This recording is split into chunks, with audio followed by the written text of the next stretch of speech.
Welcome to our new series, the 200 Movie Challenge. Our goal this year is to watch 200 movies that we haven't seen yet. If you want to listen to the full podcast where this clip is from, the link will be in the description. Now enjoy today's movie. And Soto, your next movie, we always joke about that we never Yeah. pay for movies, but this movie you paid the most for, but I give the floor to you. Yeah. We got to talk about this, especially since we already talked about John Wick. What was your next movie? Dude, do you know how expensive popcorn is at the movie theater? When's the last Yes. time you went to the movie theater? Um, Actually, I think recently, right? Like, I feel like you would gone to movies recently, The but last movie I don't know. I think I went to see, it was the Minions movie, The Rise of Gru. Brian and his son. My We yeah. I don't think me and Jill have been to the movies in a while. I could be wrong, but I Oh, don't. Anyhow, yeah, we it's been a watched while. what went to the good old Loop AMC. But you could just, I love that I can just go on to AMC's website and be like, these are the two seats that I want. I'm paying for them right now. And then I walk in and I just show my phone and they scan my phone and there's no tickets. I love it. No I tickets agree with you. involved. I love it. Pick your seats and go. I'm like, oh, I picked my seats. They're right there in the middle. Like, I get in. I was like, oh my God, I could recline these shits. Like, I think the worst part about movies right now is that, it's like 30 minutes of commercials and then it's like trailers. It's fine. It's part of the experience. I don't care. Cause like once you're in there, you're in there. I'm just eating my snacks. You have my full attention. Let's show me the commercials. Right. So, obviously we talked about John Wick. I'm a big John Wick fan.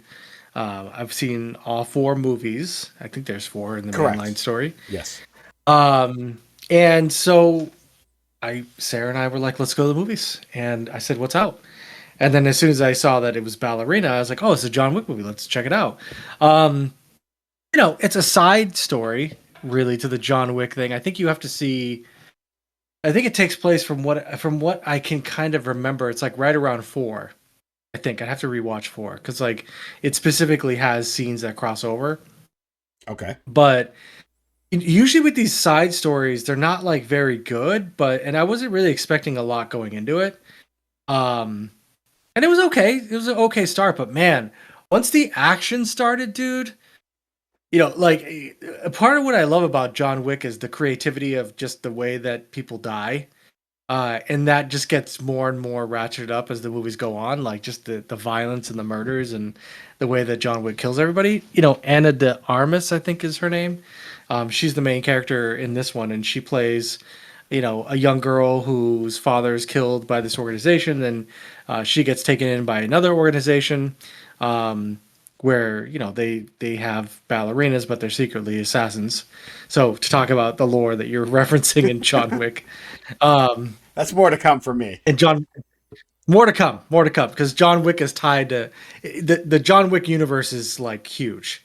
Um, and but they focused on her story, and man, dude, these action sequences blew me the fuck away. There were some action sequences that were so brutal that I was like, oh my fucking god. There's just one sequence where she's fighting a bunch of people and obviously doing her John Wick thing, and she is using grenades like a fucking like an art form. Uh, Grenades, by the way, not like guns, but like using various grenades, like putting them in people's mouths and duct taping them, shit like that. Um, Really fucking cool. I thought it was just really well done. I wasn't expecting a lot. From what I understand, the director Doug Liman, who's directed other pieces of trash that I hate, um, he originally directed this. He is credited as the director, but they did not like what he was doing. They had to reshoot a lot of this. And I'm glad that they did because it turned out to be a much more enjoyable movie. Gabriel Byrne is in this as the main bad guy, from Usual Oh Suspects. yeah, I love him. It's He's a been a bad guy while. in a lot of things. But he's in this as well, and I thought it was enjoyable popcorn a flick. It expands the John Wick universe.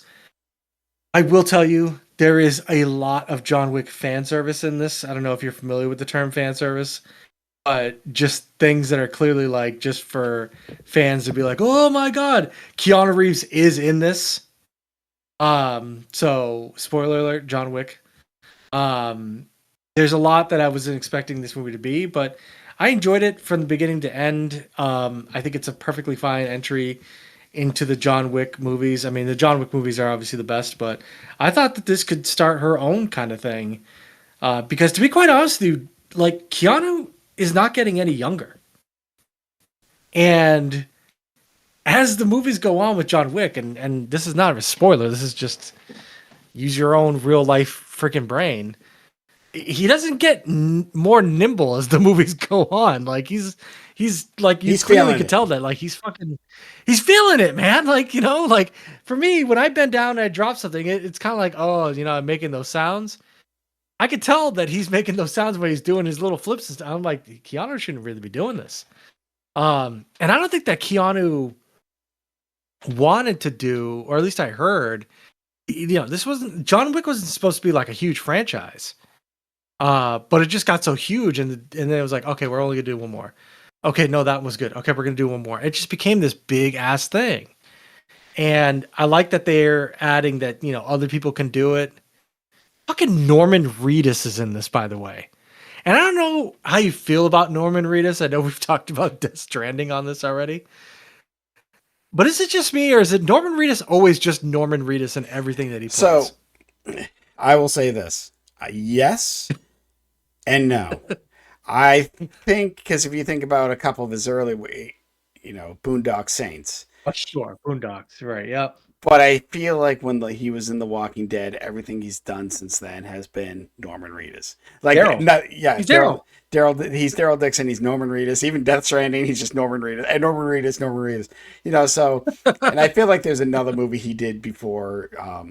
I can't remember Walking Dead that I really enjoyed, but it was beside the points. But you're right. He's gotten to the point where everything he does, he's just Norman Reedus. Except for, you know what? Hold on. Which is fine. What do we see? The sidetrack when we saw Bike Riders and he popped up. Yes. I will admit he was just Norman Reedus. Was he though?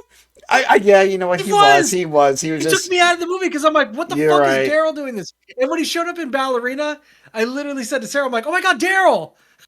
Like, he was in this. I think he had a crossbow in Ballerina too, and I was like, is this fucking for real? I have no problem with Norman Reedus. I really don't. I enjoy him.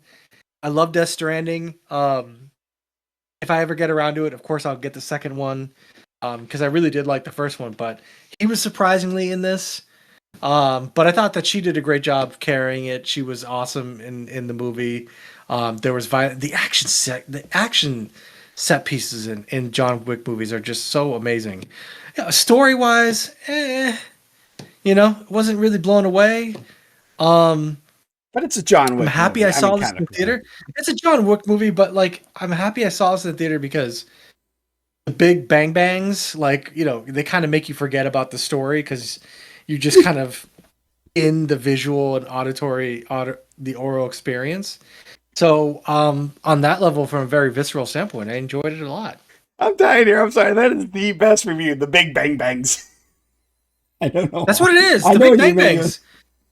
It's like there was a fucking fight scene with just nothing but grenades going off over and over again. It's a very satisfying thing in the movie theater to watch. I mean, I'll spoil this one part, but she puts a grenade on a guy and then like basically pins him behind a steel door and he explodes behind the steel door as she's holding it. It's fucking awesome. So yes, the big bang bangs. The big bang That's bangs. what I'm going to call that. Big bang bang. That's going to be in bang, another bang. review down the line, but this gets bang bang. Big bang bangs. Yeah, so where do I rank this, right? That is the question we ask ourselves at the end of each movie as we scroll. In the top 20, I think. In the top 20. Yep, that's in the top 20. You know what? It is number 20. This is going to be under Paddington. And yep, I'm going to put this right. This is a number 20 movie. This is the Ballerina. That is the perfect place for it.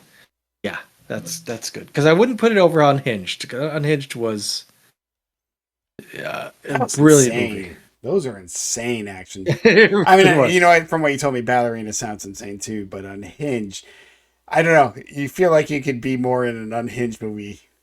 Like crazy drivers happen. And I see it every day. Fat Russell Crowe is just still a great Russell Crowe. Like I said, yeah. Oh, our number 20. John Wick living up this list. Yeah.